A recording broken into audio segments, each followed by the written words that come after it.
Nobody told me that getting sober wasn't the hard part. The hard part was finding out the version of myself I'd been dragging along for years and realizing most of it wasn't even mine. You might have heard this phrase before, but today I want to talk about old ideas. And the phrase I'm talking about is uncover, discover, and discard. When I come into recovery, I carry a lot of baggage. I carry a lot of ways of thinking, behaviors, patterns, ideas, thoughts that I have about the world, grand plans, perspectives that I am unshakable in. I will not see it your way. I always say this, but my biggest problem today is I'm right. I'm right, you're wrong. This is the way it has to be done because this is the way I do it. So when I come into recovery and people tell me to leave that shit at the door, check my ego, dispel, uncover, discover, discard. To me, it means I am unlearning. I'm peeling back the layers of my addiction that I carried around with me for so long because those behaviors, those ideas, those perspectives keep me sick. And if I don't open my mind to new concepts and new ideas, first of all, I wouldn't be sitting here today if I didn't do that. And if I don't continue to do that, I'm going to be back in the hotel rooms using coke and meth by myself till all hours of the night once again, because that's essentially how I relapsed. I say a lot of reasons for how I relapsed. It's multi-layered, but at the end of the day, honesty, open-mindedness, and willingness. I stopped being open-minded. I stopped being honest. Yeah, for sure. Anyone that relapses, there's a level of dishonesty that happens, but I also stopped being open-minded. I stopped looking at other ways to do things. I was right. And I was stuck on this idea that I needed to use steroids to fix my God-sized hole. I needed ADHD medication to fix what was going on in my brain when the keys to the house were inside the whole time. I love the analogy of I'm like the guy stuck in prison, but I'm also the bailer and I'm also the key holder. I'm all three of those things. So I'm stuck inside the jail. I have the keys in my pocket and I'm also the guard, the prison guard watching me. It's like the answer is right there. I just don't want to dig for it because it's work. I'd rather take shortcuts and I'd rather use outside things to change my insides because it's less work. And the guy on Instagram told me he's happy when he does steroids. And the guy on my buddy tells me he got real big from doing peptides and losing weight. And that must be the answer. That's got to be it. That's where my discomfort and unease is coming from. That's where I'm disturbed. That'll fix it. And then I lead down this road of not telling people things and eventually I'm relapsed.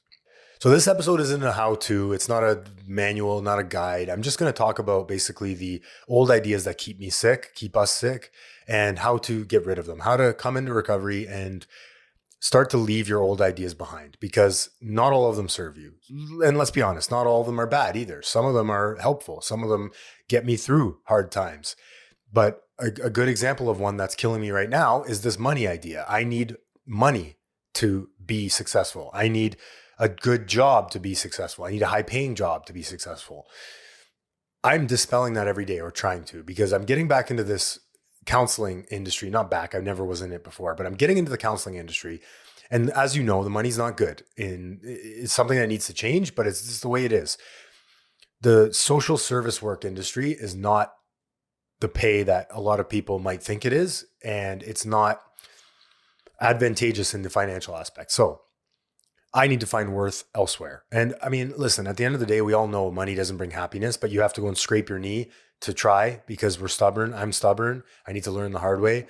But at the end of the day, I'm chasing this path because I think it'll work out. I know it's the right thing to do for me right now. And if it's not, I'm going to learn someday and then I can just pivot and go back to something else. But I'm going to try it for now because I like it. I'm good at it.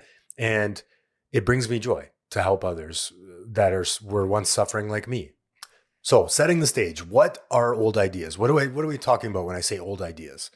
There was a moment when I realized I wasn't addicted to just the substances. I was addicted to the whole way of thinking, the whole pattern, I need outside things to fix my insides. I have a problem I'm going to use. It's going to go away. I'm concerned about my drug use. So I'm going to keep using because when I continue to use, my problems go away and I get that reprieve. I get that breath. I get that relief. I don't have to think about all the people I've hurt. I don't have to think about the consequences that I'm enduring. It just goes away. It's magic. Old ideas, they're not necessarily front and center opinions that we might be aware of. They're subconscious operating systems. So they operate in the subconscious. they run in the background without us knowing. I'm programmed, my upbringing, I've been programmed my whole life to know that money is a tool, but when I was growing up, we didn't have necessarily an abundance of money. We weren't hard off either. We were middle class, but I was always taught, I had an old idea that money is sacred and you hold on to it and you save it and you don't spend it when you don't buy nice things. And so I think what I'm realizing over time is I have a learned belief of I can't have nice things like my neighbors do because we don't have enough money. That was sort of the narrative that was spun into my head. At least that's the way I remember it. So another example of old ideas, I have to earn love. So for me, it's if I can make you laugh, you're going to love me. I have to bring value to you. I have to bring joy to your life. And that's how I'm accepted. I have to think that you like me. And this is where codependence comes in. I need you to love me so that I can love myself. One of my biggest old ideas that is so detrimental to my life, but it's also helpful too. There's two sides to every idea, is the fact that I judge my self-worth on your opinion of me. And it's gotten a lot better, but I still fall into that old pattern of thinking that if 10 people in a room all love what I'm doing, they love the podcast, they love my opinions, I'm helping them so much, that 11th person says, dude, you're the worst. I can't believe you think like that. Are you for real? I got a comment today on my YouTube. Somebody commented on my YouTube post. Is this for real? No, I'm joking. Like, yeah, it's for real. I posted it. Why are you watching it? Move on. Anyways, I will focus on that one person because I want to please everybody. And at the end of the day, people pleasing, we know it's not good. But at the same time, there's a skill behind it too.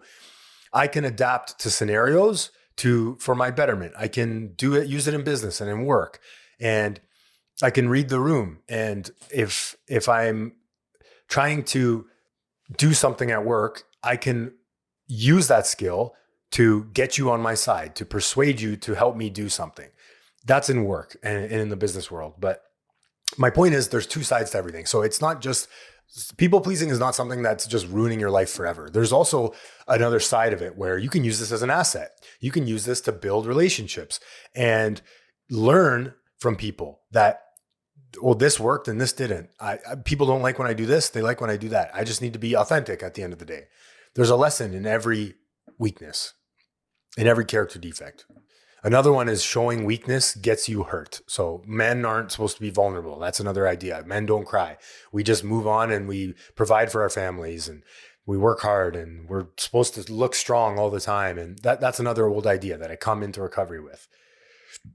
Another old idea off the top of my head, I need drugs to have fun. That's a perfect example. I need drugs to enjoy life. I can't leave my house without having drugs on me, or the anticipation of getting drunk, or the ability to look forward to something. I need something to look forward to. That's another one. I always have to have something that I am looking forward to, that I am in anticipation of, I'm excited about. That's not always going to be the case in life. As you know, there's a lot of things I don't want to do that I'm not looking forward to that I have to do anyways. And I spin a story in my head about how it's going to be the worst thing. And then I go and do it and it's never as I thought it would be. That's fear, right? Face everything and recover, or fuck everything and run. So there's this concept in psychology called schema. I don't know. I'm reading it like an Italian. SCHEMA. Schema. It's deeply held beliefs formed early in life that filter how we interpret everything. So it builds a perception. We're looking at it through a filter, through a lens based on our childhoods, something learned early on. This is why, so in recovery literature framework, you hear sometimes in 12-step recovery, rarely have we seen a person fail who has thoroughly followed our path. The path requires more than not using. It requires examining what's underneath. I have to do the work to realize why I do the things I do, why I'm predisposed to picking up drugs and alcohol, why I liked to escape myself. What parts am I avoiding? What am I trying to cover, blot out? What am I trying to not address? What am I trying not to face with drugs and alcohol? I'm escaping something. I need to be sober to do that. And that leads me into the next one, which is uncover. But before that, I'll ask you a question. What's one belief you carried into recovery that you picked up before you ever touched a substance? One belief you carried into recovery that you picked up long before you ever touched the substance? Think about that. And is it benefiting you? Uncover. The question here is, what is actually running me right now? So if you have the opportunity to do an inventory process in recovery, I highly recommend it. It's such a great exercise to get out your fears, your resentments, your relationship patterns, not the events, but the beliefs in column 3 or 4 underneath them all. What are the beliefs? What are the ideas here that are limiting me, that are affecting my behavior, that are affecting my relationships, the way I live and see the world? Is it financial insecurity? Is it sexual relations? Is it pride? Am I worried that I'm going to look a certain way? Am I comparing myself to other people? Is it ego? These are important things to uncover because they'll run your life if you're not aware of them. One of the ones that hit me the hardest when I do this, and I did this, I've done a few of them in the 10 years that I've been doing working recovery program, is that I compare myself to other people. So when I walk into a room or when I'm in public, when I'm around other humans, I do this thing subconsciously where I've realized it now during meditation and doing the work. I compare myself to you. So you're either worse than or better than me. You're either more successful or not as successful. And then if you're more successful, I envy you, or I'm jealous, or I build some resentment that, oh, you must have gotten it from your parents, or you're just lucky and you're not an addict. So you got a good hand. You were dealt a good hand in life. All these lies, these stories I spin up in my head. And then if you're less than me, if I consider you less, my subconscious mind will say, oh, poor guy. He doesn't know anything. I can't learn anything from him. It's a lack of humility. And I have to constantly work on that. I'm building my worth by scanning the environment and looking for differences and not similarities, which is a dangerous place to be. So uncovering isn't about blame. It's about visibility, awareness. You can't fix what you won't look at. You can't heal what you don't feel. You can't heal what you're not aware of. I need to uncover the problem before I can find the solution. A screwdriver is a great tool, but if I have a flat tire on the highway, a screwdriver isn't going to help me for shit. So I need to find the problem, and then I need the right solution to solve the problem. Usually the solution to these problems is the opposite of whatever you're doing. So if I'm greedy, it's being humble, or if I'm greedy, it's being grateful, living in gratitude. If I'm angry, it's love. If I'm resistant or I'm in resentment, I'm angry. Again, another one could be acceptance. If I am defiant, acceptance is the opposite. That's the answer. I need to practice more of that. I need to replace the defect of character with a spiritual principle. So there's an important distinction here between when something clicks is, instead of asking yourself, why did this happen to me? Why? Because you'll sit there forever in self-pity, wondering why. Why did I become an alcoholic? Why did I become an addict? Why did my financial situation end up like this? Why did I make this mistake? Move over to, what did I decide about myself because of it? What identity did I form as a result of that thing? I also learned recently that I've been grieving my past recovery life when I had 7.5 years and I had a lot of money and I had a job that was paying really well and I had a condo and I was thriving in recovery. I had money in the bank. I wasn't spending that much. My life was seemingly in order and I was on top of the world. And I realized recently that I've been grieving that version of myself. I've been holding on to and comparing myself today to that guy, that version, which is not healthy. I need to look at that as a point in my life and not a destination. Now I'm striving to be something else. I was obviously missing something there. I wouldn't have relapsed. There was obviously a part of my recovery program I wasn't uncovering and I wasn't dealing with. Now I'm Anthony 3.0 now. I'm a new version. You're a new version of yourself in this time around recovery. And you need to develop what that looks like and that identity and that version and lean into it. Address the root cause of the problem and move on. So the distinction between events, circumstances, and meaning making, it's a trauma research supports that it's often the story we assign to events, not the events themselves. It's the narrative I have in my head about that event, the perspective I'm spinning on it and I'm telling myself. My reality, my version of reality. Again, perception is everything. Everything is perception. Perception is reality. I can choose how to look at any situation at any time. I can choose to look at this as being bad, or I can choose to look at this as being an opportunity. My alcoholism was a perfect example of that. I can look at my alcoholism as a curse and my life is over. I'm screwed. I'm never going to have fun again, which I did in the beginning. Or today I can look at it as the greatest asset in my life. It has brought me a spiritual toolkit. I have a purpose now in my life. God hooked me the F up. I have a direction I can follow and help others through. I can use all those addict skills that I have and build a business, build a podcast from it. Whatever your thing is, use those skills to your advantage. It's your superpower, as Eminem always says. That drive that you have to get high all the time, that ability to stay persistent on things and obsess over things, that's a skill, man. Use it towards something good. This is not about minimizing what happened.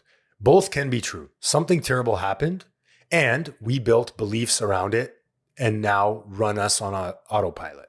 Two things can be true here. Question for you.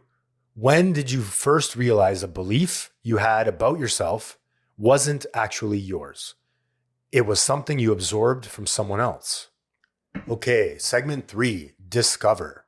The question here with discover is, where did this come from? And what was it protecting me from?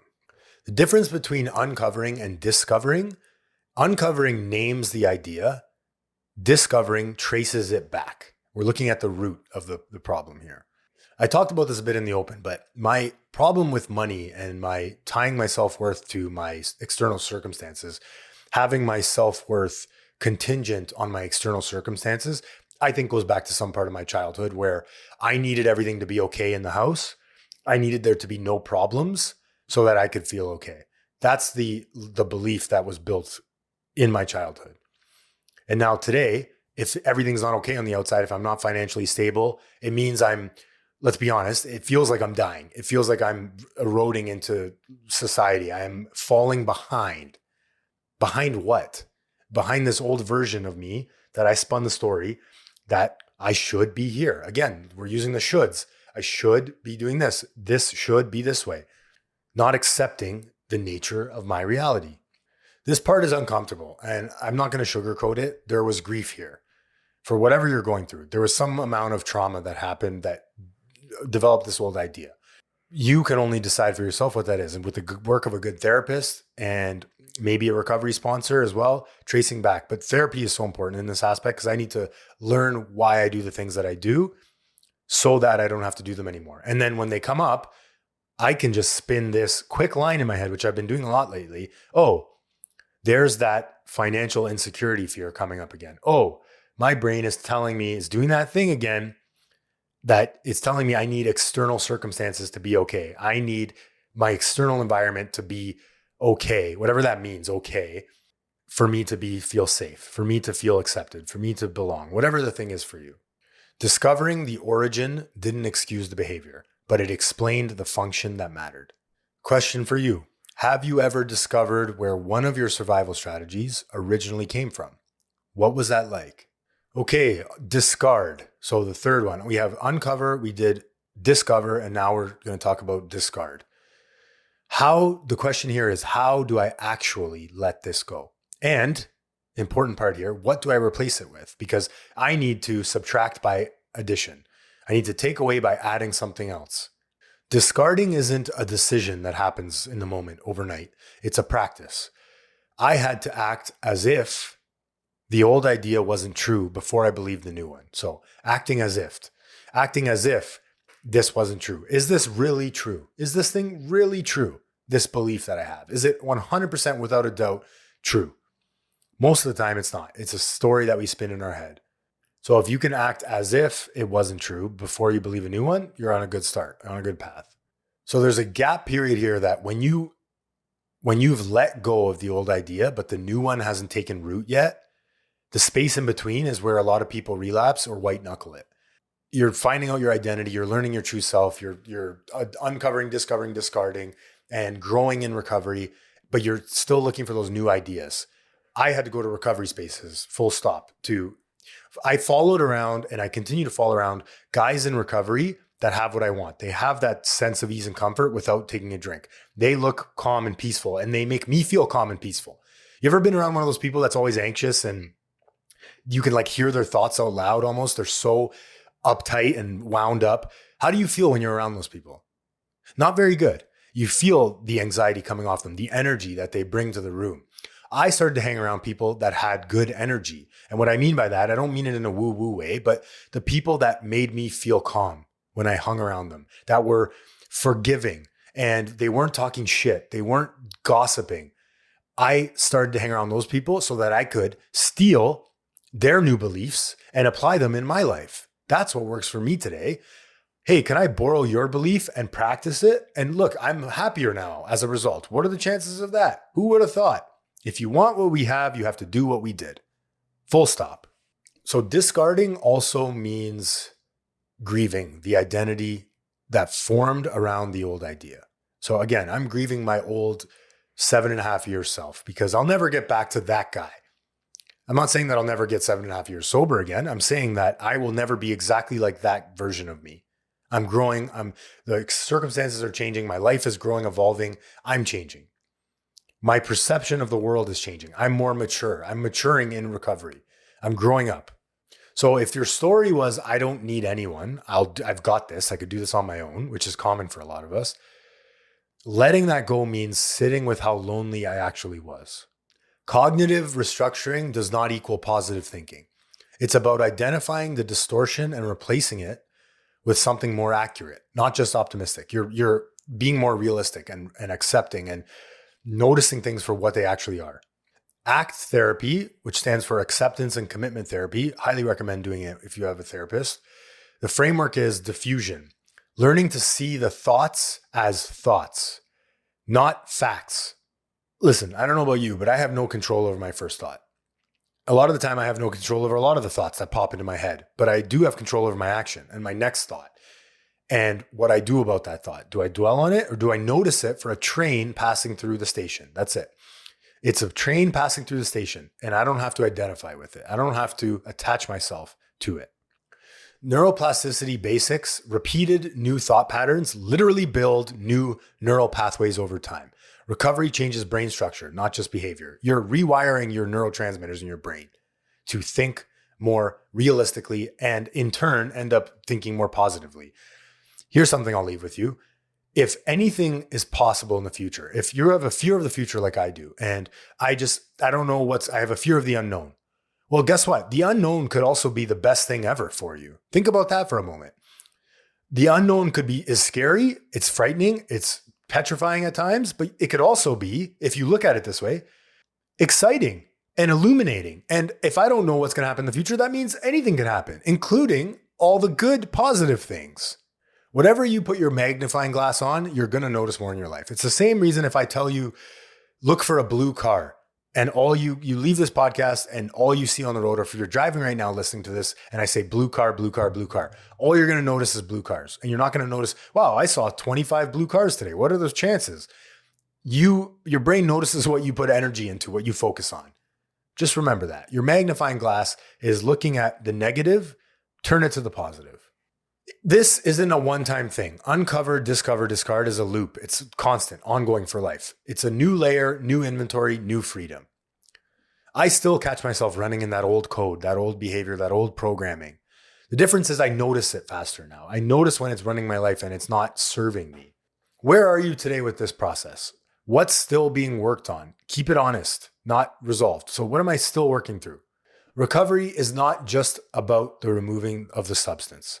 If drugs were my problem, I would have stopped a long time ago. If alcohol was my problem, I would have stopped a long time ago. My problem is my perception, the way I think, the way I see things, the way I spin stories. That is my problem today. I'm right. You're wrong. I'm right. That's my problem. Thank you all for being here today. I appreciate every single one of you. If you haven't already, please like, follow, subscribe, rate the podcast. It helps me more than you know. If no one's told you this yet today, I love you. And remember, recovery is simple, not easy.